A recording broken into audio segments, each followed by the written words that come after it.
Hello friends, welcome to my channel Civil Structures. In our previous video, we have discussed the basic procedure for moment distribution method. And now in this video, we will solve one example using that procedure. To watch this previous video, you can click the link given in description box. Before starting video, please subscribe my channel for more updates. For academic consultation on civil engineering subjects, thesis or academic projects, you can contact me on civil.structures2018@gmail.com. If you like our videos and want to appreciate our efforts, then you can help with your generous donation on civil structures at UPI. Okay, now let's take one example. You can see here is one example having three span, right? Three continuous span. We have to solve this continuous beam with moment distribution method. Basically what we will determine. So we will determine here moments at support, moments at mid span, or we can say moments in the span. Then we will determine reactions. Okay. Now the question is why it is important to calculate support moment and span moment. Because these two moments are actually important for designing of this continuous beam, right? Using support moment value, we will provide support top reinforcement, and with the span moment, we will provide the bottom reinforcement in the beam. And with help to reaction, we will draw shear force diagram, right? Yeah, definitely during calculation of shear force, this support moment will also important to calculate. Fine. Now if you can see here how many supports are there. So there are A, B, C and D. There are 4 joints. At joint A, fixed support. At joint B, it is roller. At joint C, it is also roller. And at joint D, it is fixed support. And how many spans are there? 3 spans. A to B, B to C and C to D. Right? So our main task is to calculate support moments and span moments. Fine. Using moment distribution method, we can calculate support moments, and span moments value is depending upon the external loads which are subjected on the beam. So if you see which are the external loads on span AB, that is a concentric point load having 50 kilonewton value. The length of this beam is 4 meter. Next span is 5 meter. The name is span BC, right? It is subjected with the UDL 15 kilonewton per meter. And if you see the last span having 5 meter distance, 5 meter span, and one point load is acting with unequal length. Initial it is 2 meter and the remaining one it is. So now for the calculation, now let's start with the moment distribution method. So what is the procedure? We have already seen earlier that our first task is to calculate fixed end moments. Now for fixed end moment, as I told you, we need to assume that intermediate joints are fixed. Now if you see in this example, our intermediate joints are B and C.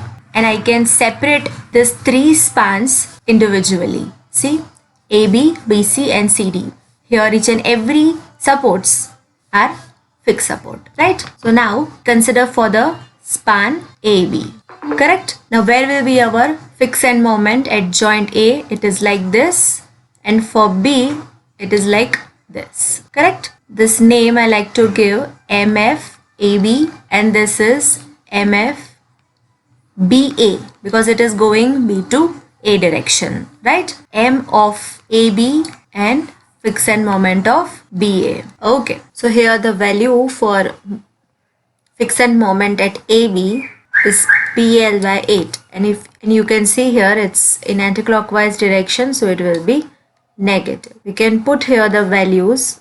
P is 50, L 4 by 8, and fixed end moment BA will be positive, PL by 8. So here P, we can put the values here, right? And values are minus 25 and its moment, so unit will be kilonewton into meter. Positive and negative 25 kilonewton into meter, right? Now let's see span BC. Span BC is subjected with UDL throughout the length. Length is 5 meter. So what will be fixed end moment? First let's see, fixed end moment BC is in anticlockwise direction and CB is like this. Fixed end moment CB, right? Now what about the values? We have discussed already what is the formula for fixed end moment having throughout UDL, which is minus WL square by 12. Okay, and for CB it is positive WL square by 12. Let's put the values here. What is W here?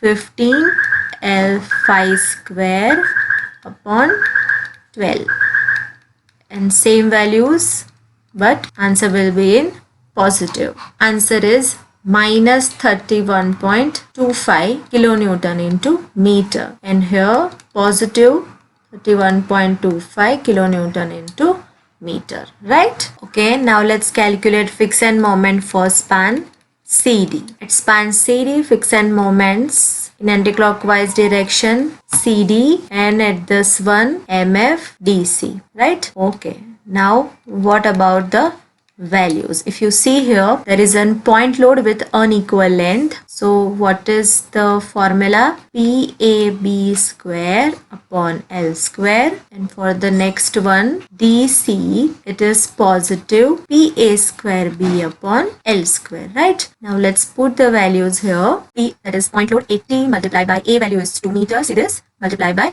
3 square upon what is the total length? 5 whole square, correct? Now I'm putting values for this also. 80 multiplied by 2 square multiplied by 3 upon 5 square. Okay, so after calculation my values are 57.4 kilonewton into meter, and for this one it is 38.4 with positive sign, right? Okay, so these are our values of fixed end moment for each and every span, and which are depending upon the external loads subjected on the span. Okay, now let's see step number 2. Step number 2 is to calculate the distribution factor. Now I have already told you the formula for distribution factor, that is K upon sigma K, where K is the relative stiffness. So we have already discussed about what is the relative stiffness and how we can calculate relative stiffness, which is depending upon the type of support with respect to intermediate joint. Okay, so for this, to calculate the distribution factor, we need to draw this type of table first, where the only intermediate joints we are considering. So how many intermediate joints we have in our example? If we see our example B and C, right? So here joint B and joint C both are intermediate joints. So I'm writing in the first column joint number B and joint number C. Then members. So how many members are connected with joint B? Let's see this. Members are connected BA and BC, right? Now you guys will think that ma'am, it's a beam, so definitely 2 members are connected, but you are right, it's a beam, that is why only 2 members are connected. Now let's say we have a frame, this type of frame, and we are calculating about this joint B. So now how many members are connected? See, B to A, B to C, and let's put the name D here. So how many members are there? 3 members are connected. But now we are calculating for beam only, so 2 members are connected, BA and BC, right? Okay. Next joint C. So how many members are there? For joint C, it is CB joint and CD joint, correct? Okay. Now our next column is relative stiffness, which is K is equal to I by L. Now I already told you K is equal to I by L only when your adjacent joint is fixed or continuous, right? Now let's talk about joint B. If we check joint number A with respect to joint B, right? So we have already assumed that B is fixed and our A joint is also fixed. So what will be the K value here? That is I by L. Now if we put the value of I. If you see this example, I have not given you any of the I values.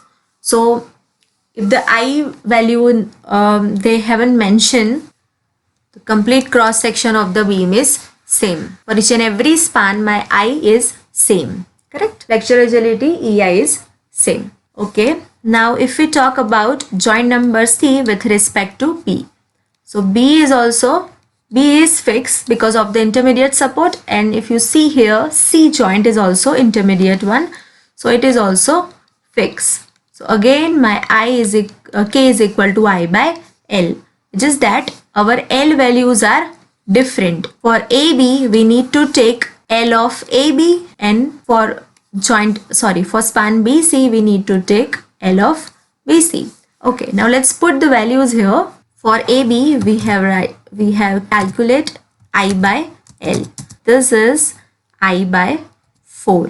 Now if I consider 1 by 4 into I, that is 0.25 into I, right? Now next is span BC. Again the K value is I by L.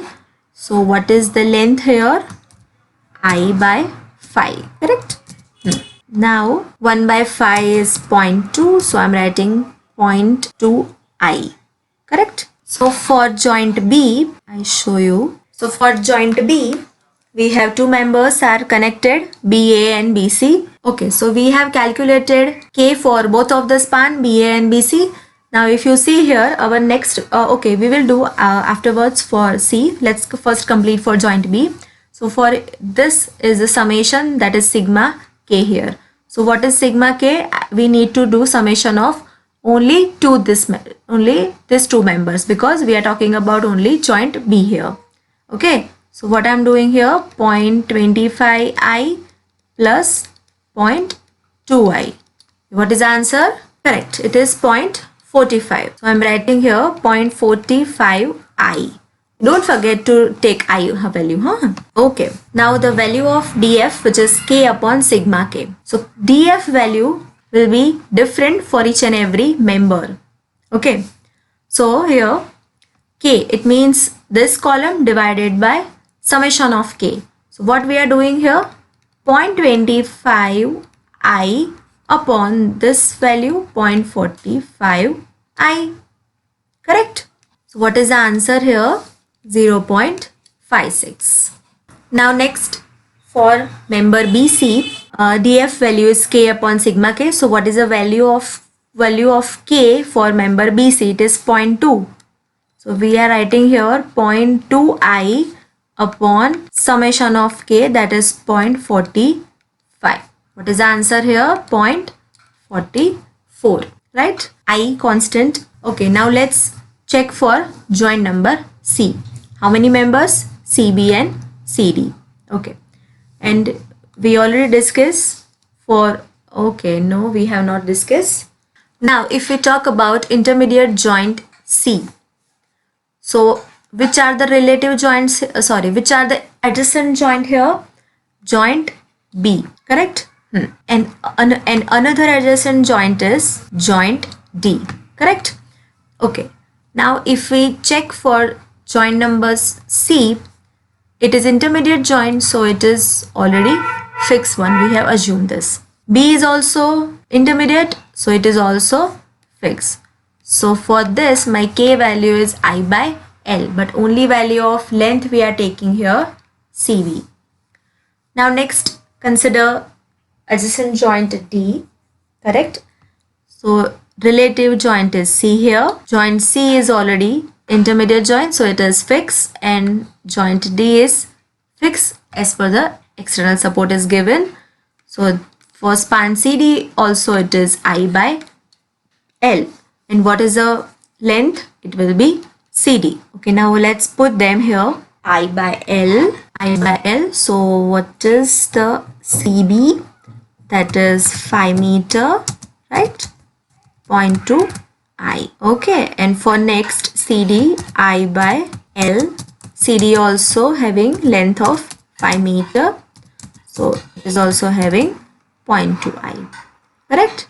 Now we need to do the summation of this two, 0.2 I plus 0.2 I is equal to 0.4i. Correct? Now let's calculate df k upon sigma k. So df value will be individual for CB and CD. So for CB we have 0.4i upon 0.2i upon 0.4i. Correct? So what is the answer? 0.5. And next is again 0.2i, this value we are taking, upon 0.4i, this value we are taking. Correct? So here it is 0.5.